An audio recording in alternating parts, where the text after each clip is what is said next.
All right, what is going on, everybody? How y'all doing out there? Welcome to the Observant Lineman. We have Eben Britton. He's about to hop into the studio. There he is. Boom, baby. Boom, motherfuckers. What's up, Ooch?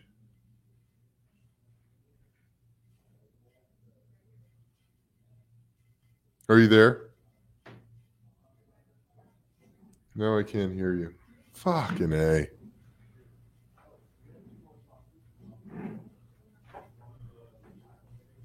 Ooch.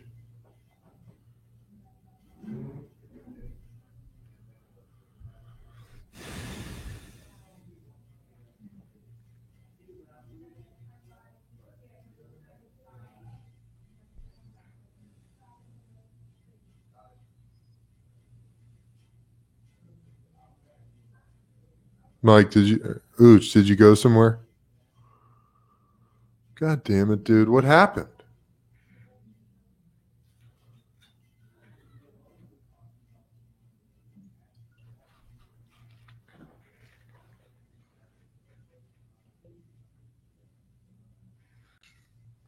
Yo. Ooch? Can you hear me? No. Hold on. No, it's me.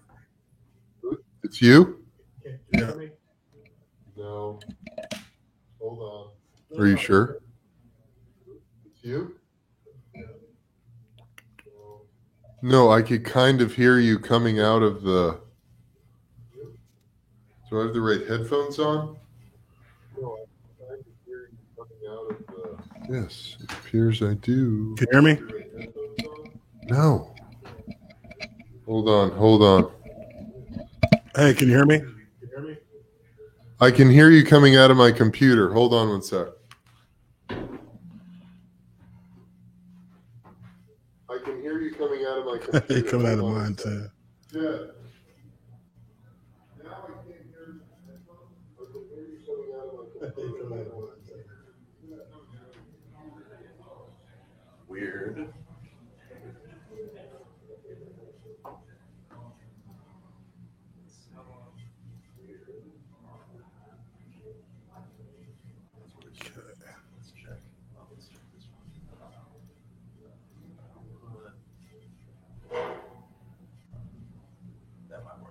Hey, can you hear me? Ooch, talk? Can you hear me? Yes, now I can hear you. Yeah. Talk a little more? Hold on.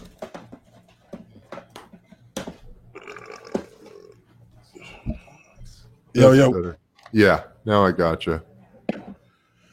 Yeah, for some reason it was playing out of my speakers too. I'm not sure. Interesting. All right, we got it fucking figured out, baby. What's up, B? What's going on, man? How you get? I'm hearing an echo in my headphones. You are? Yeah, it's on my end. It's on my end. Okay. You might be getting a little bit of the studio echo. Dude, I took some mushrooms earlier. Shit got real slippery in the last podcast. I had to take a walk and come back down to earth. Are you going to get LaRon on? The fuck? All right, hold on, brother. All right. I talked to him actually earlier today. He's going to let me know what his schedule's looking like, but definitely when he comes on, we're going to do it at the same time. Yeah, I'd love to just talk to him. I'm going to hop out of the stream real quick, then I'm going to come back in. So hold on. Okay.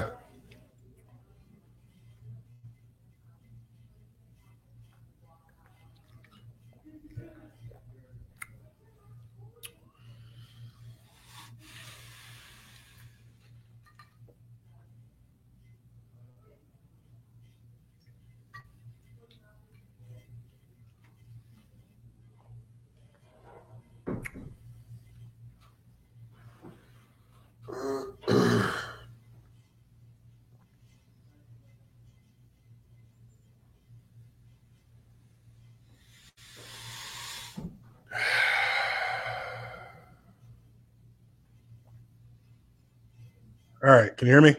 I can. Perfecto. What's going on, brother? Hey, Sorry bro. about that, everybody. Sorry about that. Hey, technical difficulty.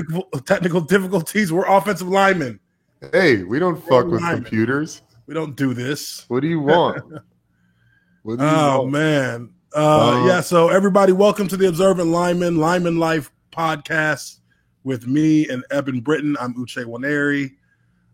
We are just a couple of badass linemen who are here to talk football, to talk life, and just to, generally have a good conversation about whatever the hell we feel like. So, Eben, what you been up to, man? Busy day here. We got a couple podcasts.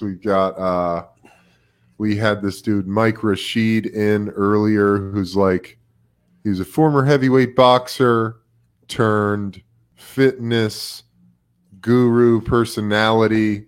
Him and his dad go back with Mike Tyson. They knew him during his boxing career and were kind of like family. So they came in today. Had a great convo. At 4:30, we've got Noriega, the rapper, East Coast rapper. He's coming on. Oh, nice. So we've got some good stuff going down. We had Sugar Ray in here. Man, I'm just riding the wave. I'm super busy, just getting back on track. There's something about, I'm tying up a lot of loose ends from my football career, whether that's financial stuff or, really getting my finances in order. Yeah.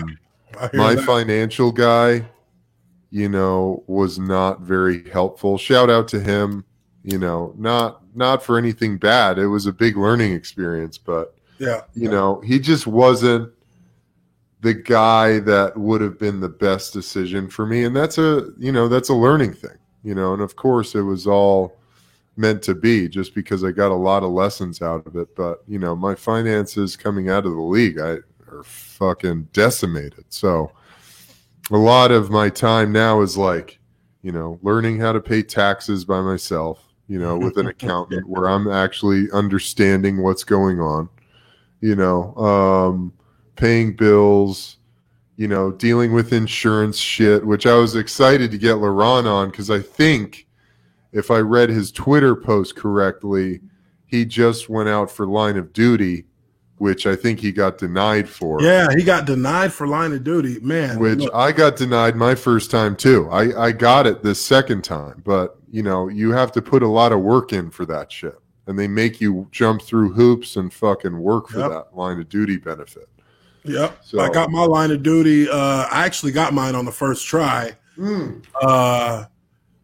And for those of you in the broadcast who don't know about the line of duty benefits, so there are a number of different benefits that you get once you retire from the NFL. A couple of benefits that you're eligible to apply for. One of them is line of duty. Line of duty is basically a benefits package that you get, a monthly payment from the NFL based on the severity of. It's supposed to be based on the severity of your injuries that you incurred. Basically, hey, we know you've messed your body up playing football. Here, we're going to do this. We're going to pay you each month for 7 years or for however many years you played. We're going to pay you a certain amount of money each month as just extra money for you to live off of. Yeah. Now, I know a number of players, and Eben, obviously, he's one of them as well, who was denied. I know a couple of players who played 2 or 3 years longer than I did who've been denied multiple times. And LaRon McClain, who's been having issues himself since he retired from football, he just got declined. And, he played in a position that basically no longer even exists in the NFL. And he was the last, the last pure blocking and running fullback. Him and Greg Jones, they were the last of that kind of breed of that position, offense. So gnarly. Such a gnarly position. So what happens is you go see a specialist, somebody who's actually works for the NFL, and they'll basically do an exam on your body, see how your joints move. They'll look at your medical history that you had while you played. They'll look at your medical history that you've had since you retired. And based on what their findings are, they rate you on a number scale, and that number scale goes from what, like 1 to like 20 or something. Yeah, 20 being like the most decimated you could be. Yeah, and you have to get a certain amount of points on that scale to qualify. Yeah, you have to get a certain amount of points in order to be able to even get that benefit. Now, when there's guys who've played and played as starters for multiple years who get denied, I mean, clearly there's something off with how they are calculating or quantifying, what your level of injury is as a player. I mean, there's no doubt if you played multiple years and you look at your body under a scanner or an MRI, there's going to be a lot of problems.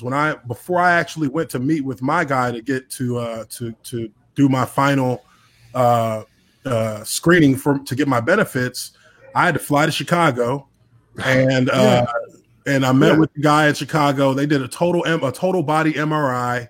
They tested the strength in your hands, your balance, all these different things to see what's on and what's off. And when we sat, he called me about 3 or 4 days after I got done and flew back to Atlanta. And, we talked on the phone for about 20 minutes, and he told me basically, he said, what position did you play?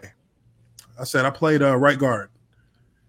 He said, okay, that makes sense now. He said, the right side of your body is entirely wrecked. Your right shoulder, your right elbow, your wrist, your fingers, your knee is 100% arrhythmic, compartmentally arrhythmic. Both of your ankles, both of your elbows, everything on my body was messed up, but the right side was particularly wrecked. Like, I believe it, dude. My right leg is actually, because of the way you play on the right side, all of that. Yeah. Everything's coming from the right side of your body, right? So, what did he say? He said, damn, lost my train of thought there. Basically, the whole right side of your body. The whole right side, yeah. My right leg was actually a little bit shorter than my left leg, which explains why. Because my spine is actually, it's everything is off balance, and I went and saw a chiropractor for a pretty long time. And, that helped my back a lot. But, they looked at my back. They were like, you have a bulging disc between every vertebrae in your spine. You have an extra vertebrae, which is rare. And you have 2 herniated discs in your lower lumbar. Yeah, of course. Like, dude, you're going to be in a wheelchair by the time you're 65. Like, your body is utterly dysfunctional. So fucked up. Went to the NFL's guy after that. Basically, what they told me was, it was this old guy. It was crazy. I go to Shepherd Hospital here in Atlanta. Go into this, they have like a separate room, like area specifically for NFL players to come in for their benefits. So I didn't wait in line. I just like walked into a different room. This old white guy walks in. Yeah, my arm. He's like, "Don't let me push you down." I'm like, "What is this?" He's like, "Move this arm up, move that arm up." Had me lay on the table, just squeezed on my ankle a little bit. He's like, "All right, you're good." I get a letter probably about 2 weeks later saying that I've been approved, and my actual score was a 14.5. Yeah. Well, you had a good guy for sure. Yeah. I mean, you had a guy who was like, this dude played football. Of course, he's clearly, like, and you did it the right way the first time. Because the first time I did it, I just like, I did maybe had some other doctor take a look and write a report and then get a few other MRIs, but the second time I hired a lawyer, they fucking were like, look, you got to get this, and this done beforehand. And, you don't get any help on that. If you're just out there by yourself, you're not going to have any help with that. The fucking PA isn't going to tell you what to do. Dude. I'll tell you that. The NFLPA is literally they're such a corrupt group. Like, And it's not even just, I'm not talking about people who work there, like, answering the phones and stuff like that. I'm talking about the people who actually make the bulk of the money there. DeMaurice Smith. DeMaurice Smith, like, he did a smear campaign against a guy who was running against him a few years back. I don't know if you remember seeing that. It was on 60 Minutes. Who was it? This guy was he was in politics before he decided to run for that position as the head of the NFLPA. And this guy was like saying all the things that we've all been saying. He's like, look at this.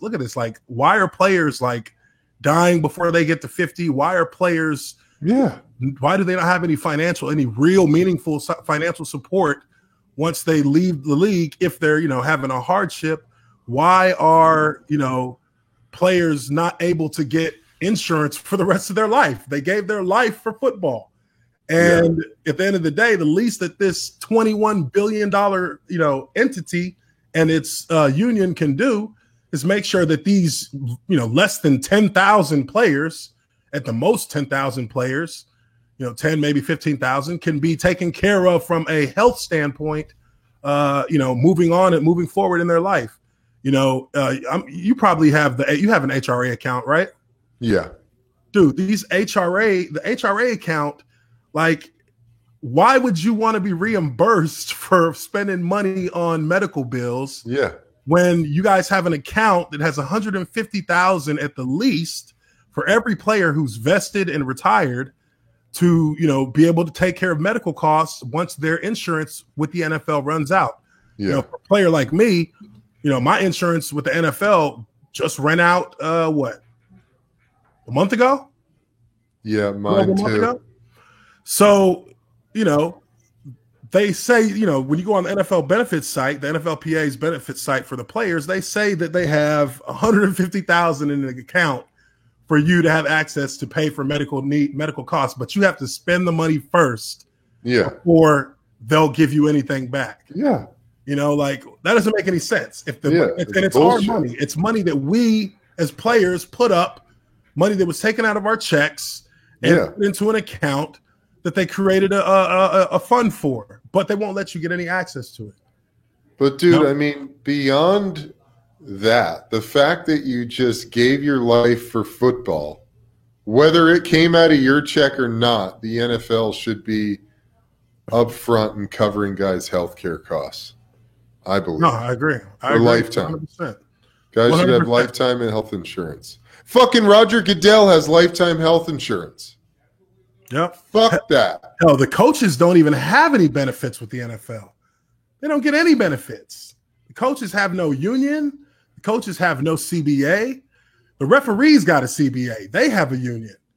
So, I mean, everybody who's not involved with owning a team, everybody who's not involved with representing the league on a national or international scale, they don't get taken care of the way people would assume that they do.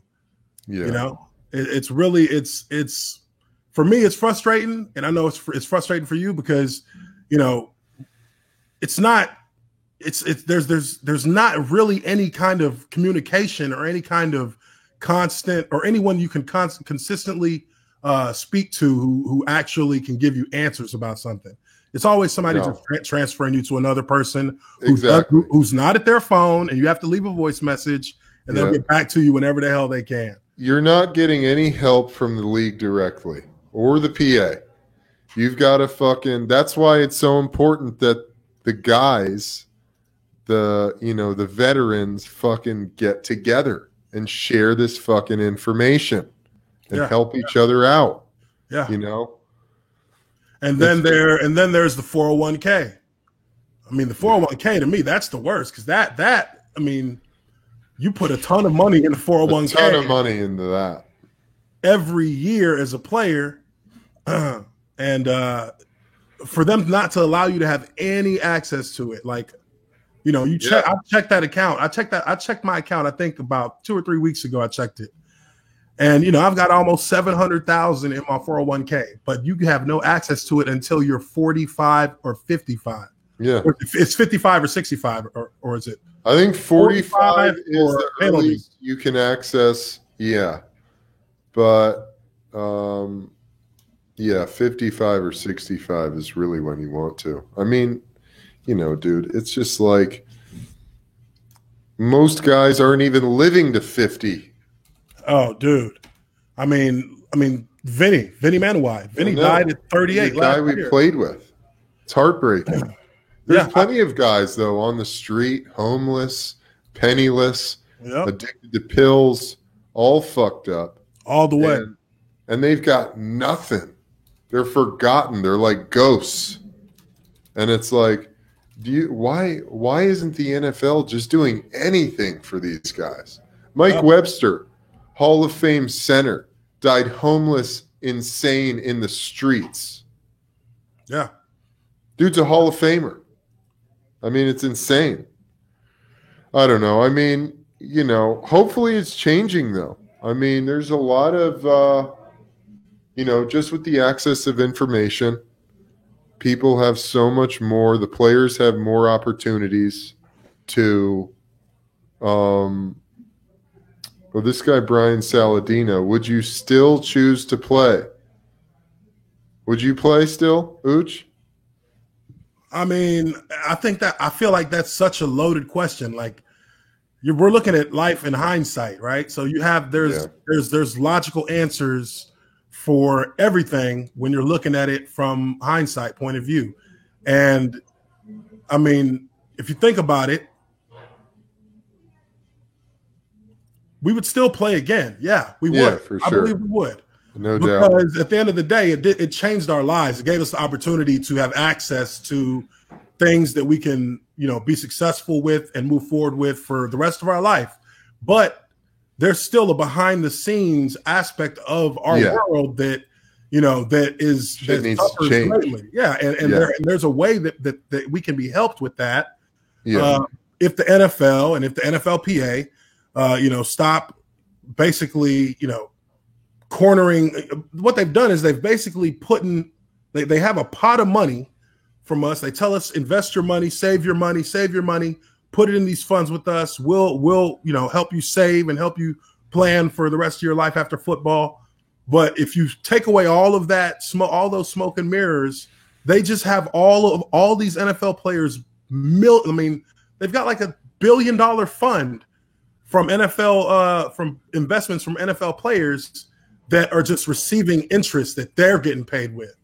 And these accounts that they have, they set it so that you can't really take the money when or if you need it without going through a ton of red tape, without having met a certain age marker, which, I mean, to me, that's the biggest, that's the biggest crock of shit about it, is that they make they're going to tell you can't touch your money until this age. Like, motherfucker, that's my money. Give me my money. Like, what the fuck you mean? I can't. I put it out. I pulled it out of my check and gave it to y'all. If I hit my financial advisor up right now and say, hey, I want to take X amount of dollars out of my municipal bonds, I mean, I'm gonna get hit with a steep fee and a tax basically for taking it out before it matures. But they're not gonna keep me from getting my money. Yeah. I mean, the NFL literally is circumventing the actual laws that are in the guidelines that are set with the IRS to keep you from being able to have access to the money that you invested in your own future, which to me, that's a bunch of bullshit. Well, yeah, I mean, it is bullshit, but they do a lot of bullshit, man. They do a lot, dude. They do a lot. And we can't really talk about it, or, players in it can't say anything because then they look like they're ungrateful, fucking entitled assholes. Yeah. And, that is definitely that's the other side of the coin, because, you're damned if you do, damned if you don't. If you don't, you're going to suffer later on for it. If you do, people are going to call you a diva. People are going to say that you're not appreciative of the once in a lifetime opportunity you have. Yeah, we're all appreciative of it, but at the same time, we want we want to be able to have a say in the way we operate as a player and as a human after the fact. I mean, To me, that's where the NFL is really, kind of fucking players over. Because, we really just, you look at a guy like LaRon McClain. I mean, the guy is clear. I mean, he played at a position that is a lock-in for, CTE. devastating CTE. Like, it's a lock. I mean, this guy totally, man. With nothing but head trauma all game long. Yeah. And, when a guy has to go out on Twitter and, and plead for help, I mean. Do you think anybody reached out to him other than former players? Exactly. That's what I'm saying. No one from the PA or no one from the fucking league office reached out to him and gave a fuck. I guarantee it. Hey, if they did, thank God. And I apologize, for saying that, NFL. You guys are really, you're starting to pick up the drift that guys need fucking help coming out of their football careers. Because in many ways, Ooch, I have to say that when I was a young kid dreaming about being a great warrior or gladiator, I welcomed the pain. Mm-hmm. I have to say. Yeah. You took on that culture. You took on that culture of football. Exactly. And that mentality. And I was willing to play through a lot of pain. But then for them to weaponize that against me, to say, oh, well, hey, man, you wanted that. You wanted to be, the big tough guy.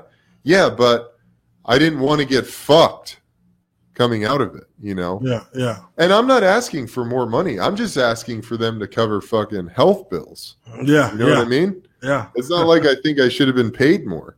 But, putting myself through all that pain when, all of a sudden you're not on an NFL team anymore, it's just like, well, see you later. Have fun. Mm-hmm. Figure it out. Mm-hmm. No, absolutely. No. And that needs to change. That just needs to change, because there's too many guys who are in fucking horrendous shape, because they just don't have the tools and there's nobody there when you fucking leave to help, to just transition. Help. There's no, and I mean, I guess there is for the all-time famous ones, but for the majority of the players, there's no umbrella that they, that you get pulled under once you get done playing. A lot of players who are well-known or Pro Bowl players, stuff like that, as soon as they get done, they get calls from ESPN. They get calls from Fox. They walk you into that job. Yeah, they walk you right into another job, pay you $6 figures a year. Tony Romo. Yeah, you want to be a fucking commentator, buddy? Come on. Yeah. And these guys who have been to Pro Bowls, these guys who were the faces of their franchises, they get that extra advantage at the end of their career to keep it in the family. Basically, they keep them in football, keep them in that atmosphere of the culture. But again, when you look at a lot of other players, and the majority of players aren't Pro Bowl players, obviously. I mean, you're talking about, 10%, and maybe of that, maybe 10% that go, 15% of the players that are actually of that level of play. But there's a big difference if you don't go, and if you do go. If you go to the Pro Bowl one time, you're pretty sweet for the rest of your career. Yeah, you're going to be able to walk in anywhere and be able to, sit down and get a commentating job just like that. I think for me, when I look at the NFL today, obviously the league is evolving into a bigger and bigger entertainment product. And, I just look at it and say, well, you would think that when you have that kind of product that's evolving and growing, you bring in more and more of the players who are part of building that. Yeah. And kind of, and put everybody in a spot where they can have a little piece of that growth as well. Yeah. And I'm not saying that they do it intentionally. They just don't care. It's just how they are. Exactly. They don't even think about it. They're like, oh, you peasants. But so you've been watching any games? The last game, I've watched a few. I try to catch a game, every Sunday. Monday just kind of flies by me. Tonight's Thursday. Who's playing tonight? I got no idea. Yeah, me either. I'll probably catch a slice of that. Yeah, I mean, it was interesting to see the Jalen Ramsey thing happen. Oh man, yeah, that was a crazy one. I mean, it seemed like that had totally died down, and then all of a sudden he got traded to the Rams. Well, you know what it was? He promised Khan that he would play in week 6. He promised Khan that he would him and Khan had a conversation one-on-one. He promised him that he would, do what he could to play that week.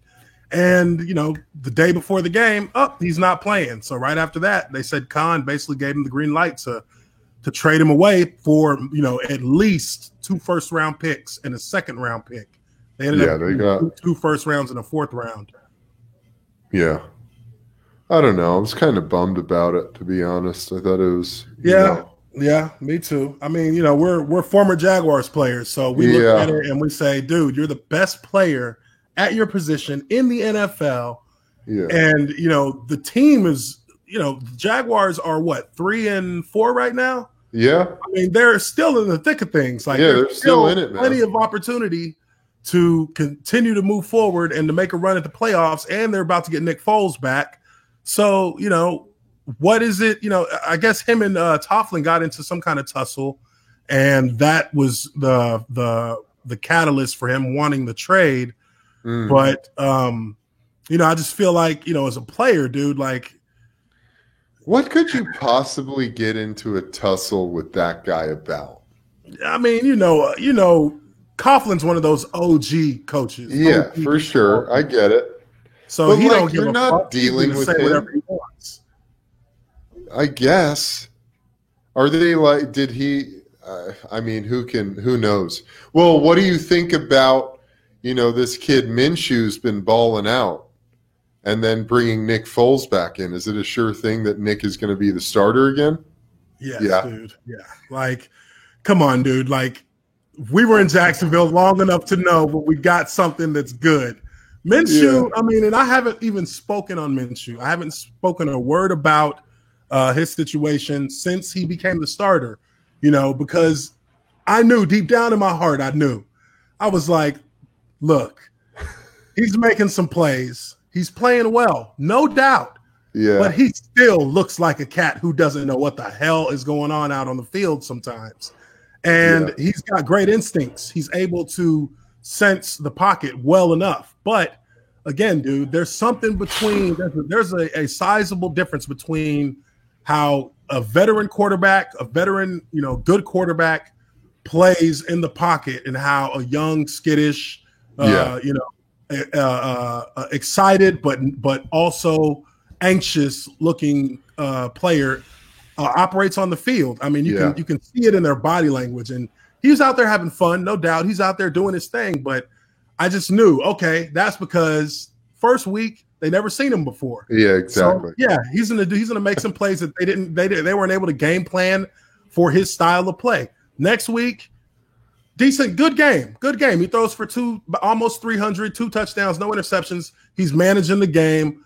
That's good. But in the NFL, because the NFL is an adaptive league, sooner or later they're going to start twisting the screws to try and test your pedigree and see if you are really the real deal. Yeah. And the last 2 games that they've played, I've looked at how he played those games in the pocket, out of the pocket, throwing downfield, and he made some throws. But the last game they played, and sort of the game before that, when more pressure was being applied, when teams were taking more risks on him, he wasn't able to really produce a lot. And it's kind of what I felt was going to happen eventually all along. He was going to get to a point where a good defense or a prepared defense was going to try something new on him, and the reactions are going to be average. Average at best. I think the last game he threw for 165 yards, and I don't know. Let me check. I think he might have actually thrown a few interceptions. I'm not sure. Don't quote me on that. I'm gonna check his stats on that right now.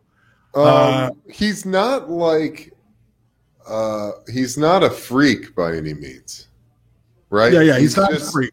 He's just kind of a baller. He's savvy. He's smart. He's got good instincts. Does he have a laser arm? I've only been able to see highlights just because they don't really show the Jags here. He's got a serviceable arm. He doesn't have a. He doesn't it's have not a cannon. Yeah, he doesn't have a cannon. No, he doesn't have a cannon at all. And I'm looking up his stats here. Looking up his stats against New Orleans. And let's see. Said in the last game, Brian Saladino says last game he threw 255 yards and a TD, no picks. That was his last game. What about the New Orleans game? That's the one that I think that is the New Orleans game.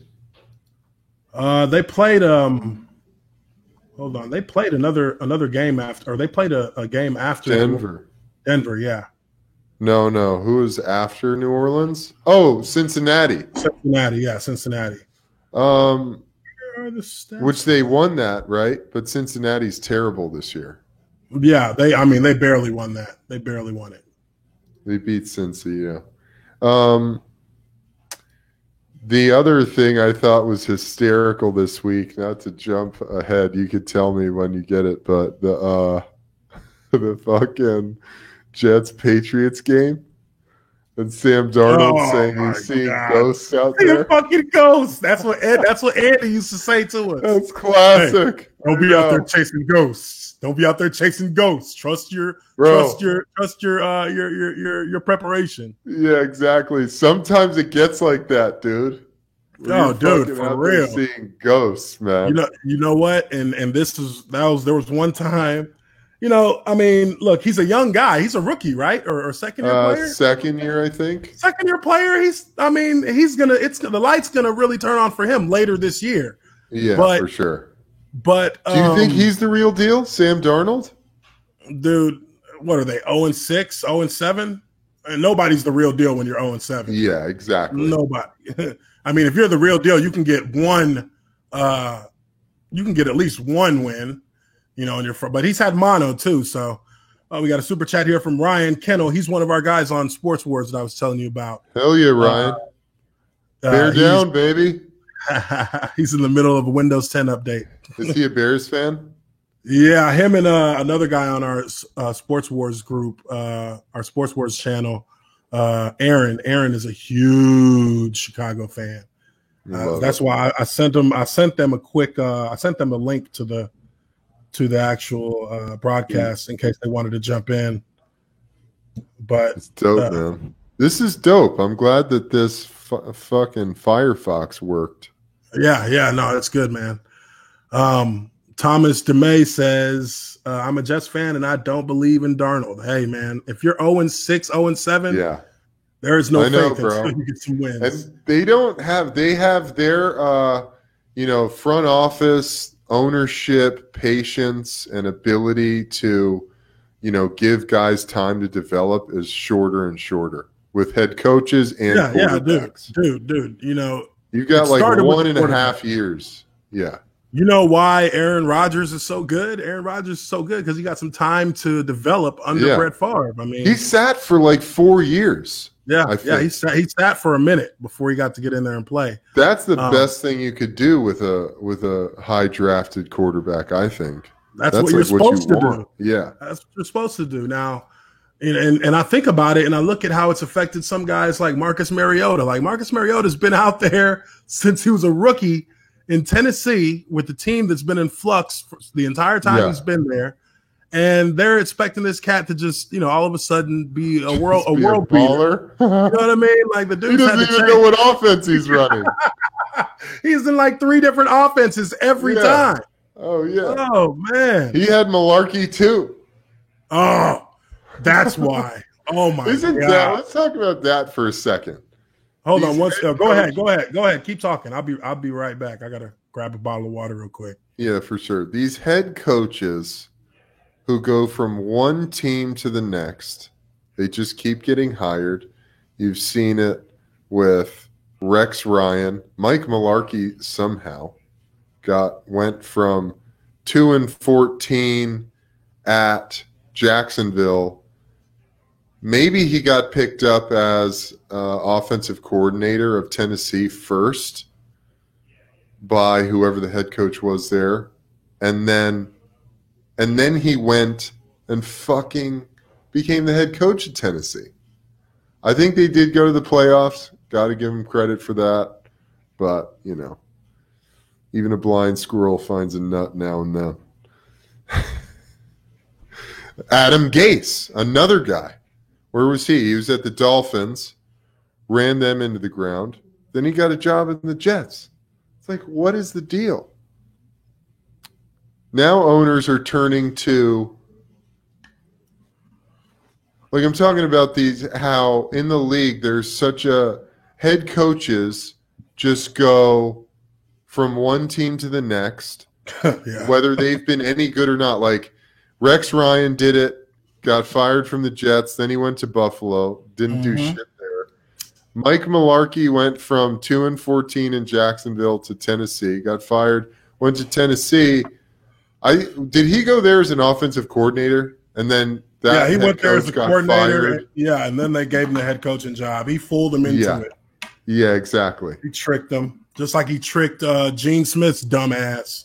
Yeah, Gene Smith was the GM in Jacksonville. This fucking guy single-handedly destroyed a playoff team in 4 years flat. I watched it happen for 4 years. I was like, why are you cutting this guy? Why are you trading that guy? What are you doing? Bro. I'm looking for guys who are good individuals, not just great football players. I'm like, no, motherfucker, we're looking for great football players. We don't care. We need some nasty motherfuckers in here, dude.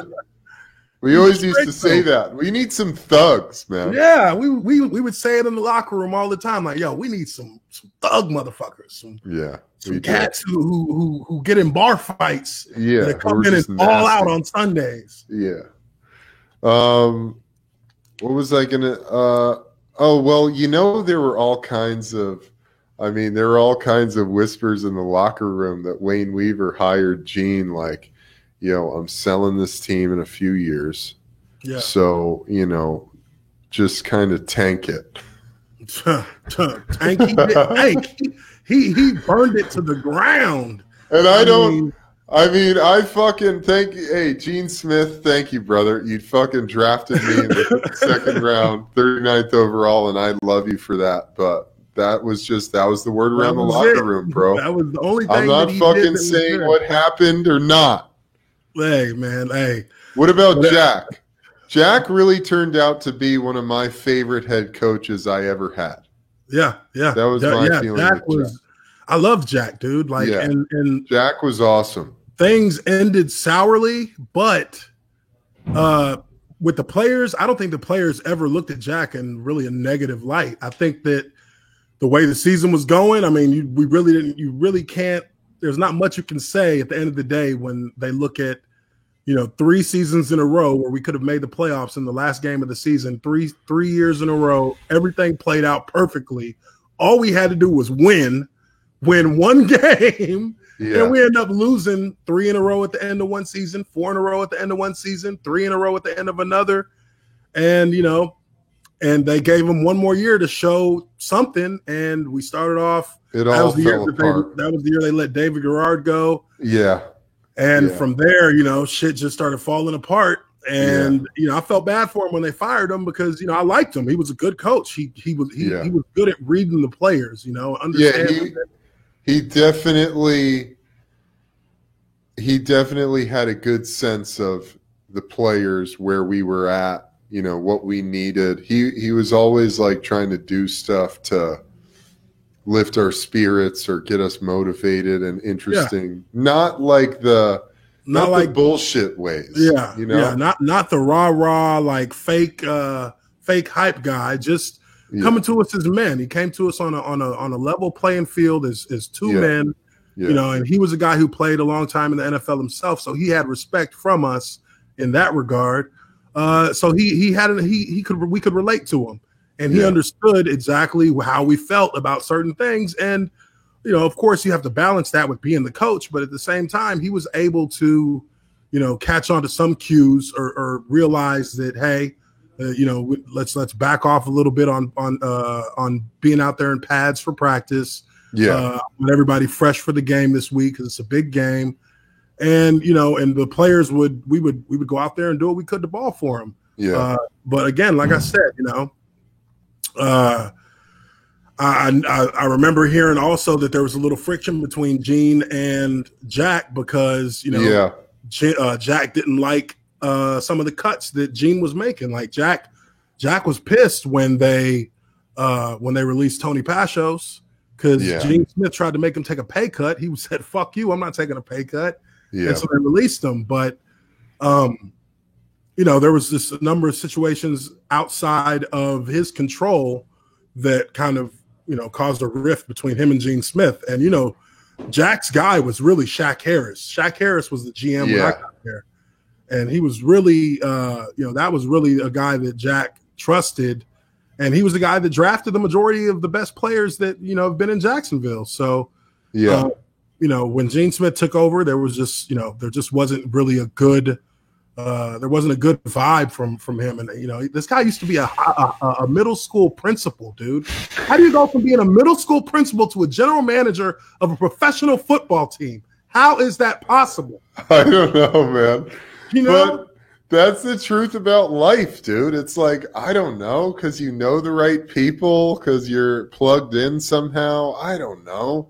I mean, who do you know? That's the question I got. Who did he know as a middle school principal that gave him the inside track to be an NFL? First, he was an NFL scout. How are you going to scout? You've never played football. How are you going to scout? You've never played on a pro level. You haven't even been in a pro system and learned how the nuances of the game long enough to actually be able to evaluate players. But man, and it's an art, putting a team of guys together. It's all chemistry, and energy. Unbelievable, dude. You want to put guys together who love each other. Yeah, you want to put guys together who can, and again, everybody gets kind of that blank slate when they come in on the team, but you want guys who can complement each other's style of play. Yeah, you don't want a physical, aggressive, athletic lineman and pairing them with a soft, timid, bad footwork, center or tackle. Yeah, because, I mean, it's going to end in disaster. I mean, look at and I love the cat. Look at what's his name? Damn, left guard. That played with us. Yeah, after Vinny left, after they released Vinny. Oh man, I'm forgetting his name. Will Rackley. Will Rackley. Left guard. He was with Eugene. Oh yeah, Will. God. When they cut Vince Manuai and replaced him with Will Rackley. And dude, I swear to you, it was the easiest season for me on the right side. I never got blitzed. I never got games. I'm just chilling. And I'm just looking, when you're blocking the cat good enough where you can take a look to see who's around you. And I'm just watching D lineman running up the fucking A gap right through Will Rackley and just pummeling Blaine Gabbert, pummeling David Garrard. I'm like, this guy, I mean, no wonder the guy flamed out in a heartbeat as a quarterback. I mean, he was terrified because of Will Rackley. Will Rackley ruined his career. Yeah. Oh, God. Can't put that on Will, but, Yeah, I mean, yeah. No, but I mean, hey, man, we're just talking truth. This is. You put a guy who's not ready to play out there, and they're going to get exposed. Exactly. It's nothing personal. It's just this. Nothing personal. Facts. I love that cat. He's a good dude. I love him too. A good dude. It's just that he wasn't ready. Gene made the kind of decisions that cost teams games, and had you put him under Vince Manuai and kept Vince for another year or two, then Will learns how to play the game from Vince the same way I learned how to play the game from Vince. Yeah, exactly. I was Vince's backup for an entire season in my rookie year, and he taught me all his little tricks, all the things, all of his, all of the ways that he uses on the field to get his job done. And I just would repeat. I would try and mimic him on the field in practice. And when I became a starter, it was second nature at that point. And, the mentality was there. The physicality was there. The IQ was there at that point. So I began to grow because of it. But you take a guy who's drafted. I mean, when you look at the guy, he's not ready. His body wasn't ready to play. Yeah, exactly. Right? Exactly. And, and again, that no disrespect to Will, but that just put him in a bad position as a player. And it didn't allow him to maximize his potential as a lineman in the NFL. I mean, it was bullshit. But that's what Gene Smith is responsible for. Yeah. Yeah, fuck, man. We went deep into the fucking front office rabbit hole there. What is Gene Smith? What is he doing now? Dude, there ain't a team in the NFL that'll take him after what he did to Jacksonville. What? He retired, I'm sure. Shoot, I should look him up and see if his ass is doing anything, but I doubt it. Not in the NFL, he ain't. Shoot, not the way he. Yeah. I have a bitterness towards him, especially with how he handled Jacksonville. Yeah, man, it's a shame. Well, as a player, you're just totally at the whim and whimsy of all these other people around you.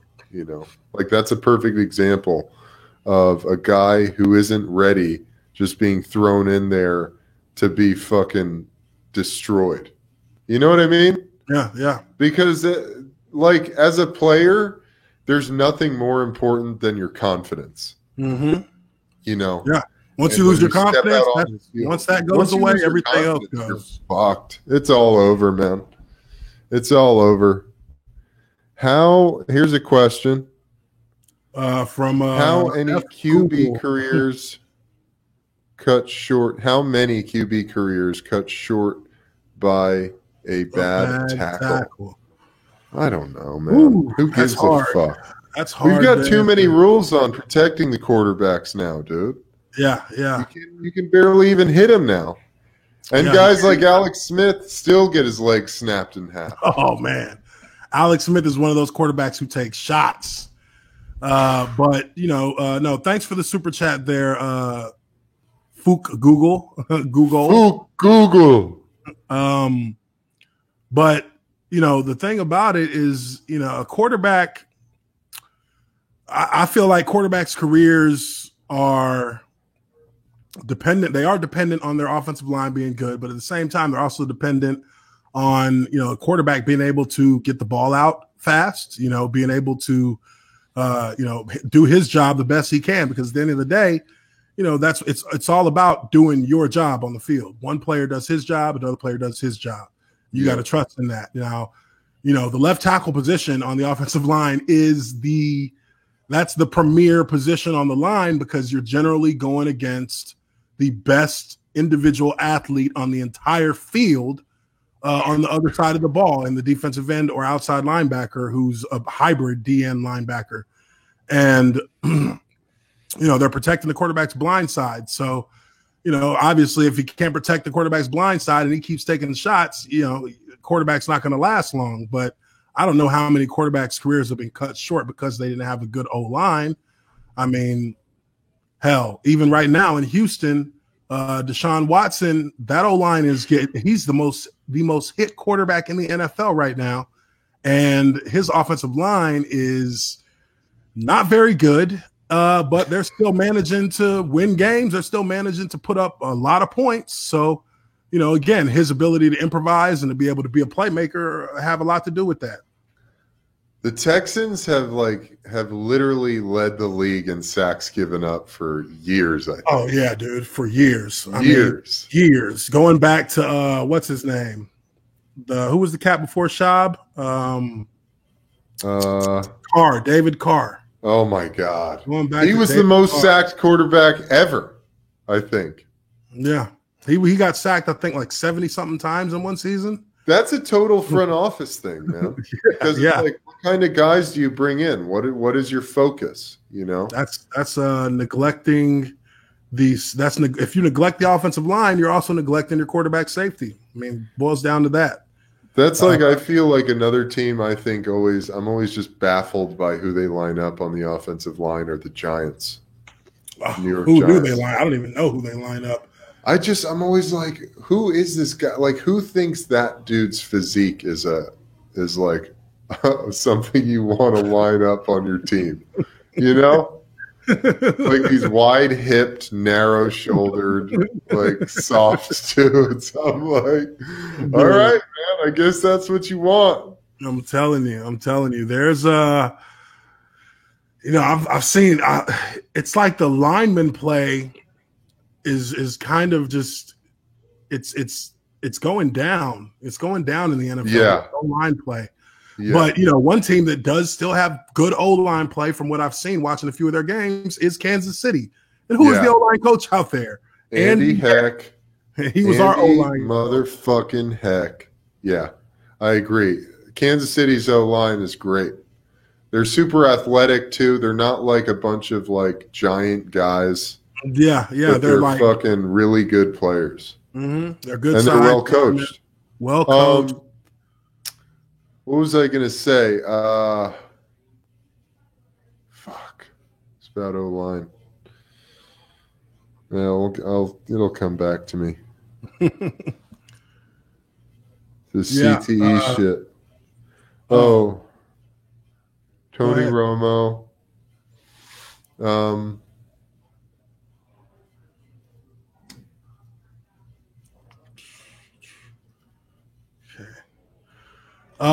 Well, I mean, while you're thinking about that, what about the ref play? What about the refs this year? It seems ridiculous. Like you can't even get through a play. Right now. I mean, I was surprised to hear about the Cowboys game and there being 6 penalties called in a row. I just kind of felt like, and I haven't, at least from an offensive lineman standpoint, I have watched games where, these refs have thrown flags and have called multiple holding calls. And, they show the replay right after the flag. And in a lot of those games, I'm looking at the linemen and I'm looking at how they're blocking. They got their hands inside. They actually have the D lineman off balance and, and they pancake them. I saw like 3 or 4 pancakes that were called holds. So I'm like, so if that's holding, then you can't even have a great block on a D lineman anymore. You can't even knock them to the ground without getting a holding call. And to me, that's ridiculous. But it's obviously a big problem. And I think that the simple fact that they introduced instant replay on pass interference, I think that's a ridiculous move to make for the NFL. I thought that was a terrible move. PI is one of those penalties that is somewhat subjective. Yeah. Some cases where both players are, physical down the field, hands on each other, I wouldn't call any of that a pass interference because they're both equally violating each other's space in an attempt to go for the ball. So to me, that's a fair game ball. You have situations where, a guy is using his body to wall a receiver to the sideline, and they're calling that pass interference, or they're calling it not calling, like, for instance, well, maybe the game last year in the playoffs, the Rams and the Saints, where the dude fucking decapitated the Saints receiver and there was no call on 4th down. So clear on 4th down. Yeah, that was a bad play. So maybe that's what they're they're afraid that they're going to have another one of those, Well, if they're afraid of that, they totally the other way. They should fucking pay more attention when they're on the field to receivers, or put another referee on the field so you have another set of eyes. But to give pay another guy. Yeah, to give a coach a damn challenge on a pass interference, to me that's weak as hell. If they call it, they call it. If they don't, at least you got something to complain about. Because a lot of times they're not going to reverse it. Yeah. So I know. So it makes no sense. Yeah. It's just, I don't know. I mean, they're trying. It's like, why are these the changes you're making?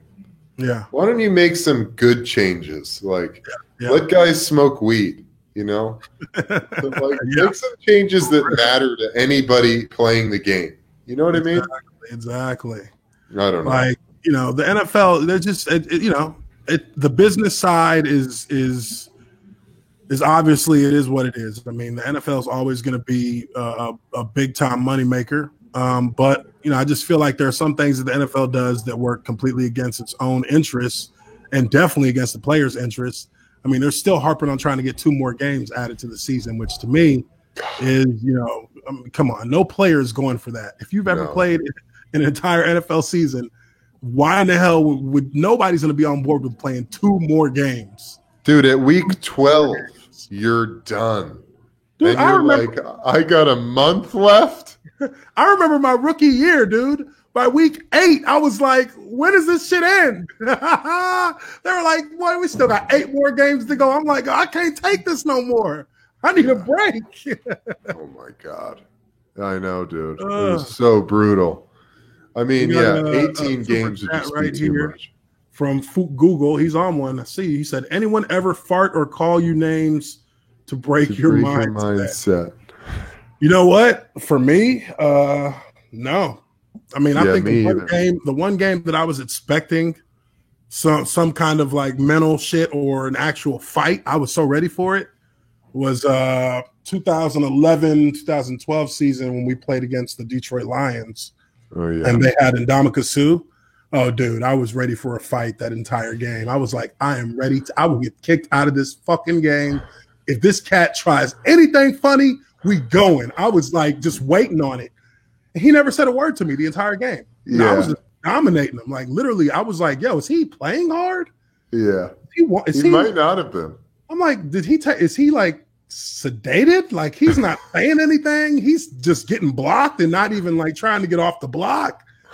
He's like giving up on the pass rush after one move. I was like, I'll take it. Yeah, fine. But I was ready and waiting for a fight at any moment because that the week before that he stomped that Green Bay that offensive lineman from the Green Bay Packers. So yeah, I was just like, well, we're going to war, baby. Ooch might be getting one this week. Y'all might see Ooch get escorted off the field after the first quarter with Ndamukong Suh. And I remember you saying that. I was ready, dude. I was like, anything he wants, I'm ready for it. We're gonna both get kicked out. That's all I know is gonna happen. Because I'm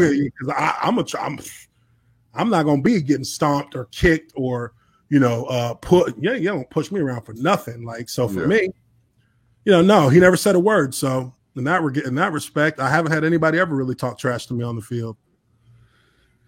Yeah, I don't think anybody talks shit. I can't remember that very well at all.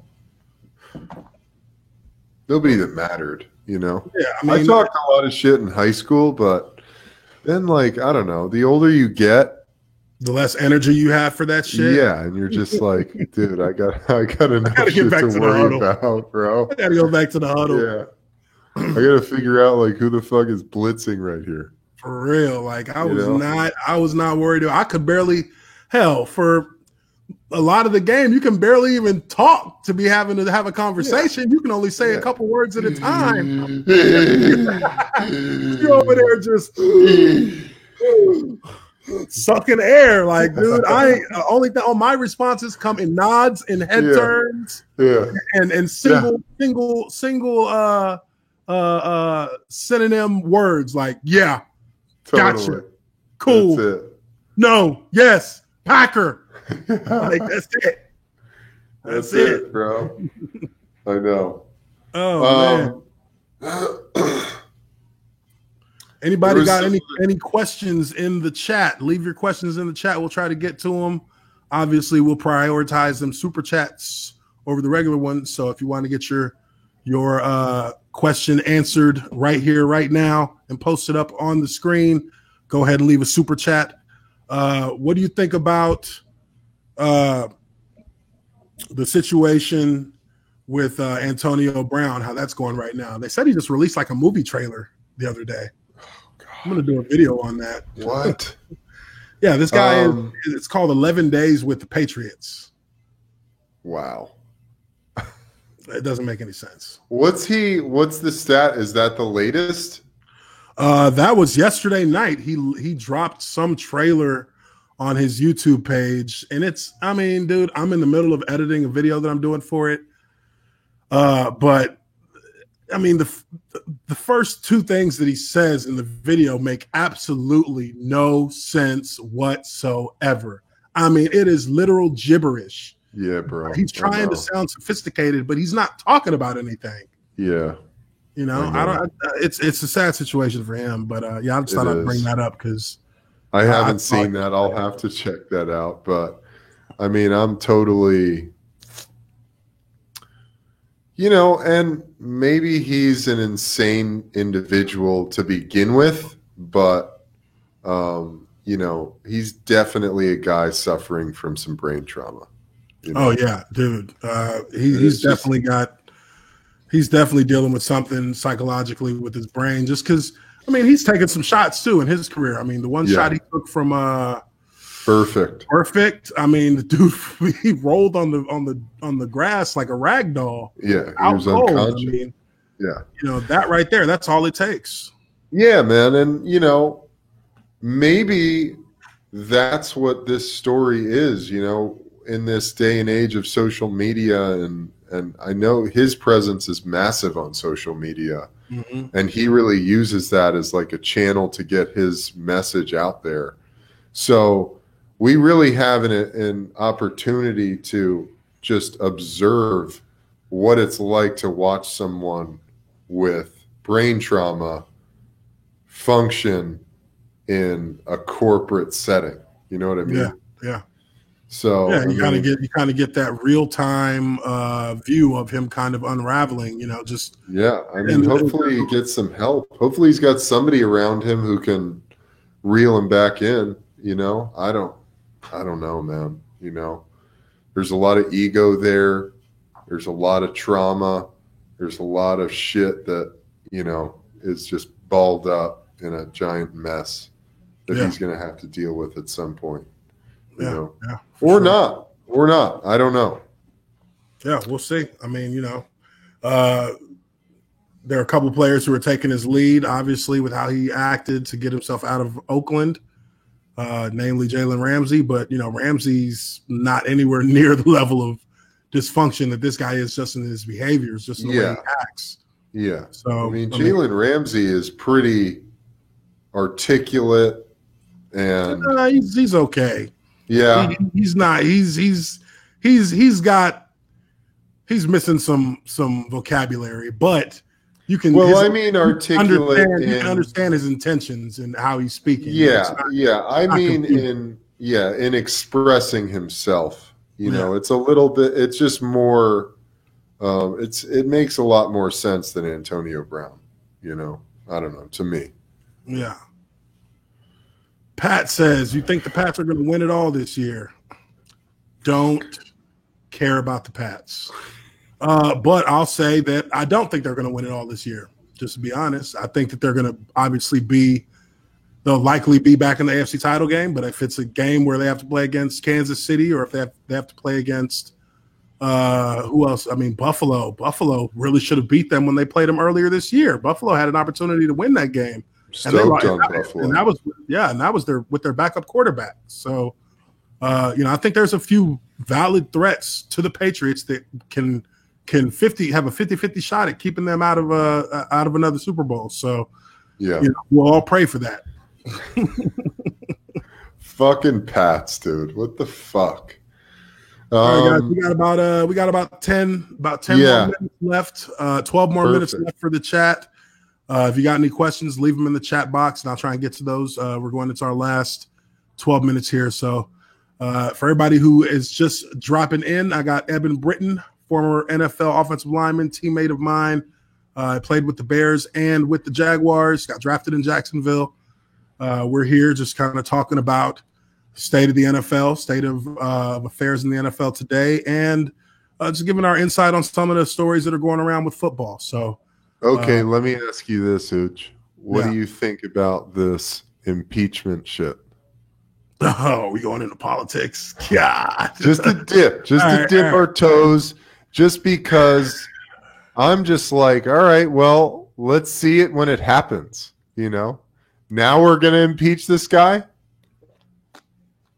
Well, I'll just say, it's hard to deny something that's recorded. Yeah, it's hard to deny something that has that is closely watched and closely monitored by a number of people whose job it is to work to protect the interests of our country and to protect the way that our Constitution has deemed that the country be run.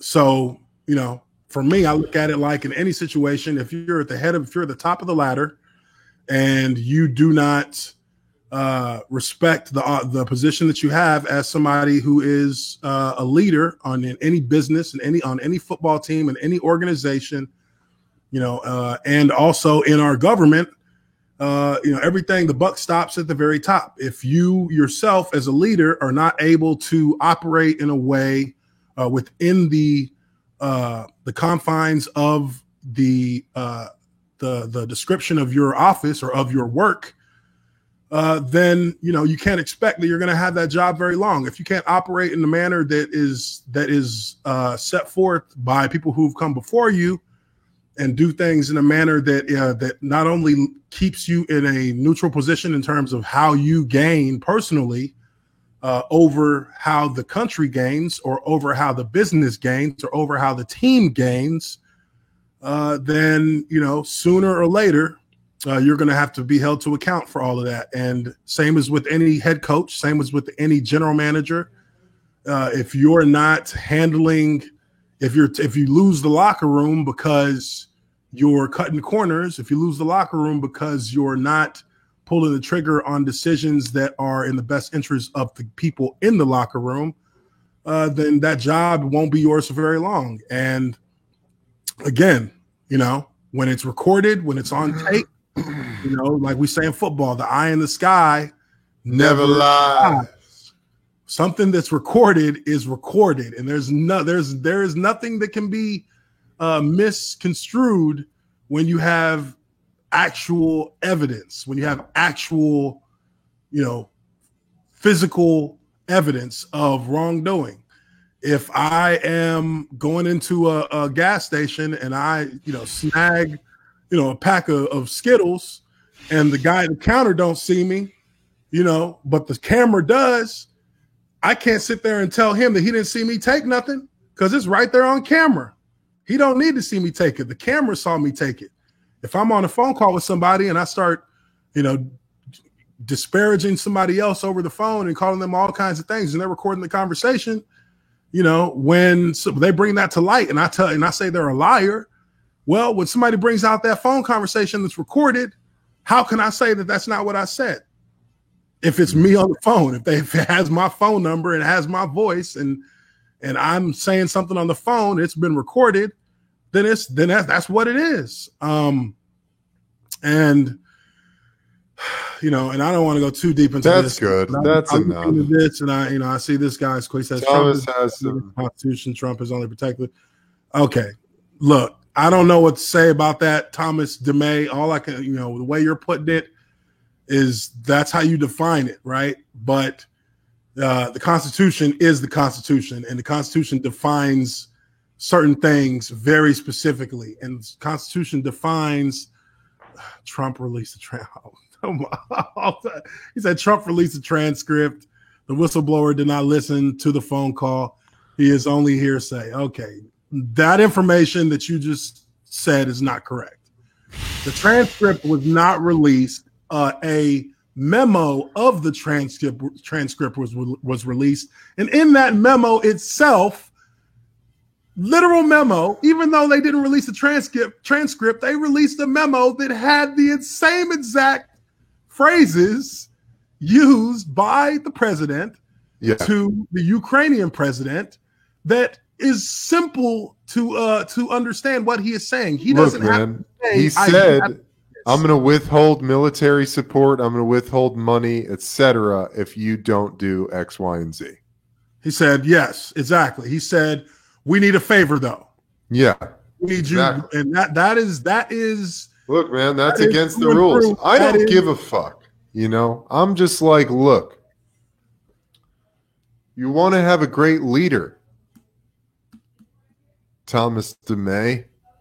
I get it, bro. I've appreciated your questions the whole way through. Do you feel good about Trump? I mean, look, man, I've read the memo that the White House released. It wasn't the memo that anybody else released. It's the memo that the White House released. Trump said, we need a favor, though, because the money had been held up for 2 months before that phone call ever happened. So the Ukrainian president came out in the conversation, said, we really, we're ready to buy those weapons. We need those weapons to protect ourselves from Russia, who is obviously they're having that situation with Ukraine. But Trump said, okay, yeah, but we need a favor, though. We need you to investigate, we need you to look into the Bidens. There are a lot of people want to know. A lot of people have heard this. A lot of people are saying things. When Trump says a lot of people said this, or a lot of people are saying this, or many, many people are saying this, or I've heard from this person, or this person talked to me and said this, a lot of times he's not telling the truth. And look, hey, I benefited from Trump being president. Financially, I benefited when he got into office. But at the same time, like, dude, we can't be the laughing stock to the world. We're the laughing stock to the world right now. They said the president of Turkey tossed the letter that the president of the United States sent to him in the trash can after reading it. He tossed it in the trash. That's what they think of the president of the United States right now. We don't even give a fuck what you talking about. Man, throw that shit in the trash. Hey, look, he spelt this word wrong. Throw that shit out. Like, look, man, the office of derailed us a little bit, but sorry, I was just curious, just because it's in the news right now. And the memo says nothing about funds being withheld. That's not the memo doesn't have to say that. All of these different ambassadors, all of these different aides, all of these different heads of the different departments were all asking the same questions. Why has this money not gone out to Ukraine yet? Why have we not sent them this aid money yet? And that's why, and that's where, when you just connect the dots, you start to see that, there was just a lot of illegal things that were happening. And, we got an election coming up in 2020. So obviously there is a benefit to having your potential opponent investigated to discredit him or discredit his family before the election comes. And look, I don't care about Joe Biden. I'm not a fan of Joe Biden. I'm not a fan of Elizabeth Warren. I'm not a fan of Bernie Sanders. I'm not a fan of any of them except for Yang Gang 2020. Yeah. I love it. But look, all I can say, Thomas, is please. Thomas is getting personal now, dude. Come on, man. Just do me this favor. We can agree to disagree, but do me this favor. Go to a government website and find the Constitution of the United States. Go to a law website. What is it? A campaign finance law website. Go to a campaign finance law website or campaign law website, federal campaign law website. And just look up the rules, man. Just look up the rules, because even in court, if you go to court, if you get arrested for something for violating the law, just because you don't specifically allude to doing something does not mean that that's not what you were trying to do. You don't have to say that you're asking for a quid pro quo. You don't have to say that you want somebody to you want this person to be fired for investigating you you don't have to actually be successful in committing a crime to be charged with the crime. And you don't have to spell out that you're committing a crime in order for it to be inferred and actually discovered that you are committing a crime. You don't have to say it in straight black and in straight black and white letters. Like, it's not black and white. It is, what is your intentions? Intentions are what is what holds 9/10 of the weight of the law. the intention. If you are going to have somebody investigate someone with the intention of discrediting and digging up dirt on someone who is an opponent to you from a foreign country, that's key. From a foreign country. Once you do that, you violated. It don't matter if you said, hey, you do this, then we'll give you the money. Hey, do me a favor. Have somebody look into this company that this guy's kid worked for, and come out and make a public statement saying that you're going to investigate them. And but the money will be there on Monday. Just make sure you do that though. Make sure you do that before Monday. That is illegal, bruh. That is illegal. You don't have to say anything. All you have to do is make your intentions known for it to be a crime. His intentions were to have Biden investigated, have Biden's son investigated, and he wanted the Ukrainian president to come out and publicly say that. Publicly. Not even investigations aren't announced publicly that simply when it comes to a criminal case. Investigations happen behind the scenes so that you're not able to react to the details of the investigation until they have a case built. That's law. My sister's a prosecutor in Texas, and a case has to be built before you charge, before any district attorney will sign off on official charges being pressed against anyone for any kind of crime. It has to be done. That's that. Ooch, I knew I'd get you fired up, man. I shouldn't have poked the bear with the. Dude, I mean, I'm not even on a side here, but I'm just looking at it from what does the law say you can do as a president? What does the law say you can't do? What does the Constitution say you can do? What does it say you can't do? Well, if you do what it says you can't do, then that's it. You can't ask somebody to. You can't ask a foreign representative, president, ambassador, whatever. You cannot ask them to do you a favor when it comes to anything that has to do with America's interests. You can't ask them to do that while you hold something over their head and say, we're not giving you money until you do this. And again, you don't have to say, we're not giving you money until you do this. What does he say? No, it's not illegal. It is the duty of the president to confirm any potential nominees. If any potential nominee is compromised. What? This isn't a political show. Yeah, this is not a political show. So we're gonna try and stay out of that. You guys, we're gonna move on. Look, I don't even understand. You guys are right. You guys are right. Yep, you're right. Potential nominee is compromised. I don't know that. What? No. What? I gotta run to the bathroom, Ooch. Okay, go ahead. Right. I'll wrap this up with them. Okay. All right. So, guys, look, this is the only time we're ever going to talk politics on here. We're not going to ever talk it again. That was not the purpose of it. Evan got us started down that route. But let's agree to disagree. We're all fellow Americans. We're all people of the same country. And, at the end of the day, he just quoted the law. At the end of the day, the law is going to figure itself out. The wonderful thing about America's democratic republic is that the founding fathers had the foresight to put in safeguards against one branch having more power than any other branch. They are all separate but equal in power.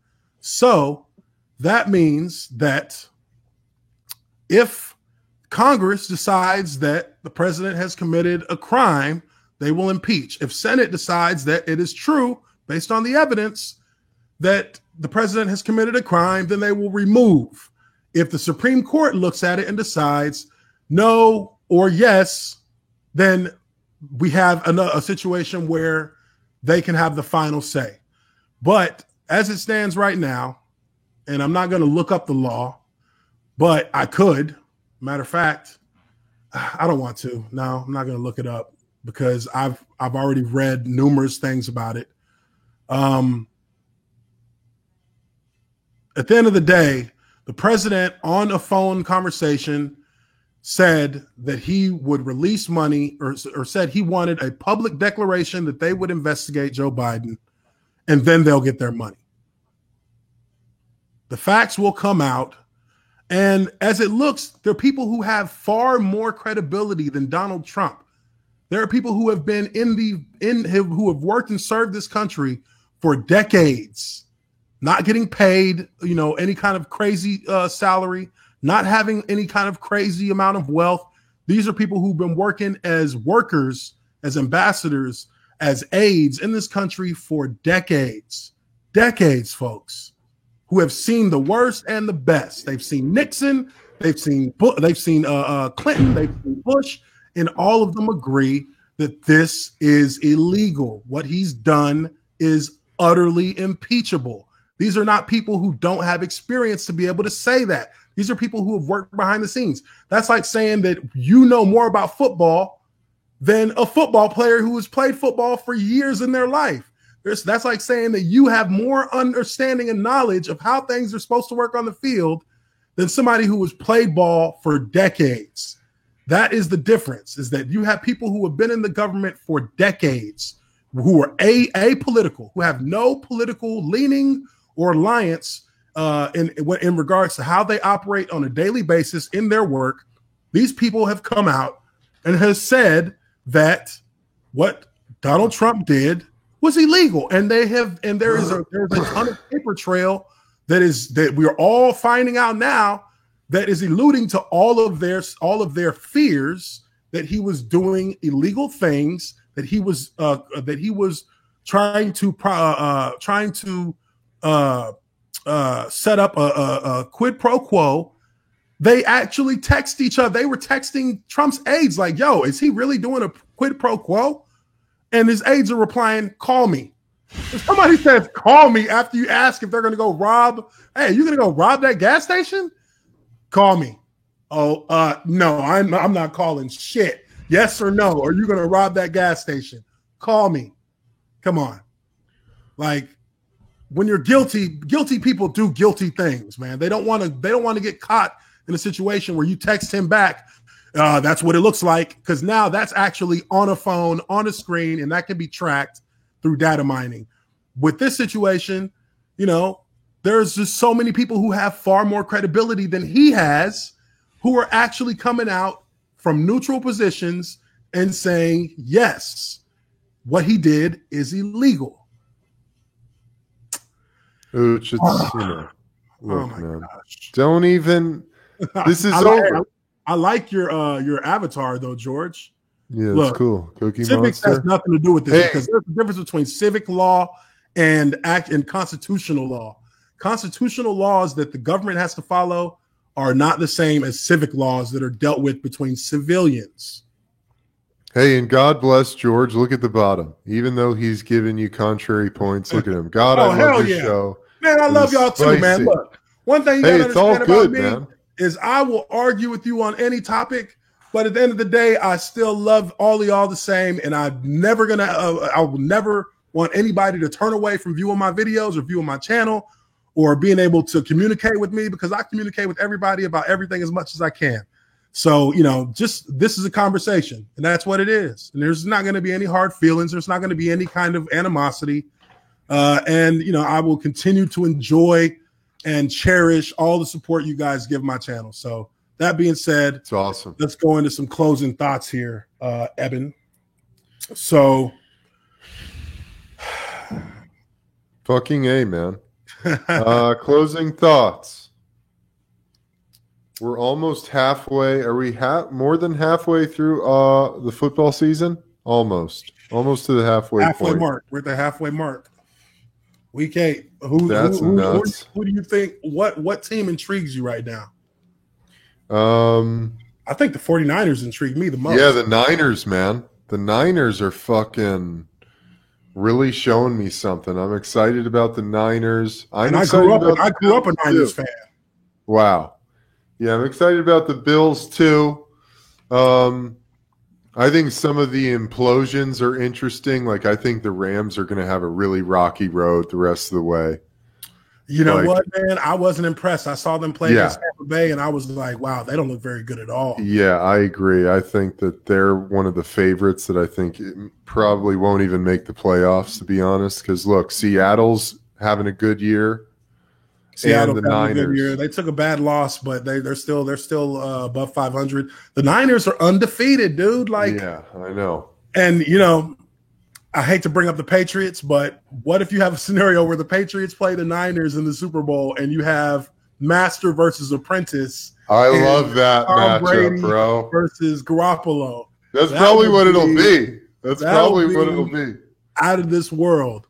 And I Well, would definitely apparently Belichick really didn't want to get rid of Garoppolo. It seemed like he was grooming him to be the next guy Yeah. after Tom Brady. Yeah, Bill really liked Jimmy and wanted him to be the next guy. But I mean, you know, they had to fucking pay Tommy too much. Yeah.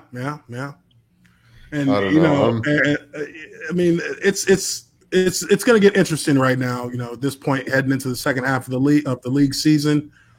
But I think that I'm not sold on Kansas City right now. Yeah, me either. I'm not sold on them. Especially if Mahomes is out for a little while. Yeah, he'll be out for 3 weeks, I think they're saying now. But, dude, he's the only person I've ever seen dislocate their kneecap and not be done for the season. Yeah. Because everybody, you know, usually when you dislocate a kneecap, that patella tendon tears. Yeah, And that's a what bad ends injury. the season. Yeah. He got lucky and didn't tear anything, which was, you know, that was a stroke of luck for them. But Yeah. I think the Raiders are looking okay, man. They're not looking shabby at all. I like how the Raiders are looking. I think they're staying in the mix of things. I'm a little disappointed in San Diego or Los Angeles Chargers, rather. The LA Chargers, they have been a bit of a disappointment for me. I feel bad. Phillip Rivers still hasn't gotten to that point where he can get into the Super Bowl, but he may end up being another Dan Marino. I don't buy the Cowboys as a legitimate contender, No. but the NFC East is wide open right now. I mean, the Saints are running things in the NFC South. The AFC South is wide open. The AFC North, it looks like Buffalo's got control of that. And The East. are they in the East? Who's Yeah, the AFC? North is Steelers, Ravens. Bengals, Ravens. Yeah, Ravens got the North. Yeah. Ravens definitely got control of the North right now. And, you know, really, I think that as the season goes on, it's going to come down to which teams are able to stay the healthiest, to minimize their exposure to any of their weak points, which teams are going to be consistent in the red zone, and which teams are going to have a defense that can close out games. Because the closer you get to the playoffs, the more that your defense has to come to play, because, you know, defense in the playoffs is generally, you know, that's generally what you are going to have to win games, because there's not a lot of, is traditionally not a ton of points scored in the playoffs between teams. You know, 21, 28 may be the most, but you don't see blowouts in the playoffs that often. So defenses come to play. So you got to have a good defense. You got to have a good red zone offense, and you got to be healthy. You got to be healthy. Teams that are able to do that will likely have the best shot in the postseason. Yeah, no doubt about it. All right. So, guys, we're going to go ahead and we ran this thing over by about 15 minutes with our little sidebar, but it's all good. We will be. You want to do this again next Thursday? Yeah, bro, just hit me up, man. So we're going to be doing this on Thursdays at 5 p.m. Eastern. So, you know, just make sure that you are aware of that. If you have any potential topics you want to see covered in the football world by me and Eben, just leave those in the comments section after or in any of my videos if you like, or after this video is uploaded onto YouTube. Leave your requests in the comments section. We're going to, get more of a structure to this as time goes. But right now we're just, kind of talking based on, what we know and what everybody's been talking about in the football world. And sometimes we might, wander off into some other topics like we did today. But generally we're going to keep it football. But no more politics. Yeah. Football stories. Yeah. So I'm going to be doing, I'm going to start this next week, next Monday. I'm going to do a kind of a football story show where I just give one quick football story. It's going to be probably uploaded as a video. I won't do it live, but we'll upload that video on Monday, and then on Thursday when we do our Lineman Life Talk, then any questions you guys have, we can go over it then. But Eben, hey man, I want to say thank you for coming on again. I really appreciate it. Thank you, brother. Hey, they're asking for all my social feeds are Here. I'm gonna put it in the comment section here. So yeah, EDS Britton. That's my 3 initials. Eben Daniel Smith Britton. You can find me on Twitter, Instagram, all that stuff. Ooch, man, thank you so much. I mean, I just get a lot out of hanging out with you. So. Oh yeah, for sure, brother. I appreciate it, man. I appreciate you coming on. Yeah, man. I got to get ready for this next pod, but I love you, brother. I love you too, man. I appreciate you, man. Have a good one, all right? Absolutely. I'll see you next week. All right, brother. Bye. Later. All right. So I'm going to go ahead and put, that's Eben's tag on Twitter, Instagram. You can find him on that. That's here's my Twitter. That's my Twitter address right there. Here's my Instagram. And my YouTube page, if you don't have it, is right here.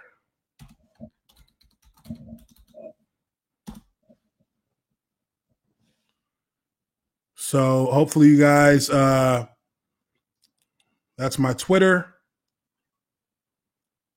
Make sure you guys get that. That's my Instagram. And this is my Twitter page here. So YouTube, Instagram, Twitter, and that's Eben's Twitter and Instagram as well here. Make sure you guys follow him, follow me. Eben has a podcast that's also on YouTube, Hot Boxing with Mike Tyson. Him and Mike Tyson host a podcast during the week. So make sure you go and follow that, subscribe to that YouTube channel. It's an amazing show. He has a number of crazy guests that come on. I've watched a few of their episodes and really enjoyed it. But again, I appreciate all you guys. I appreciate all your support. Much love, much respect. I'm signing out, Observant Lineman. I will catch you guys on the next video. Peace.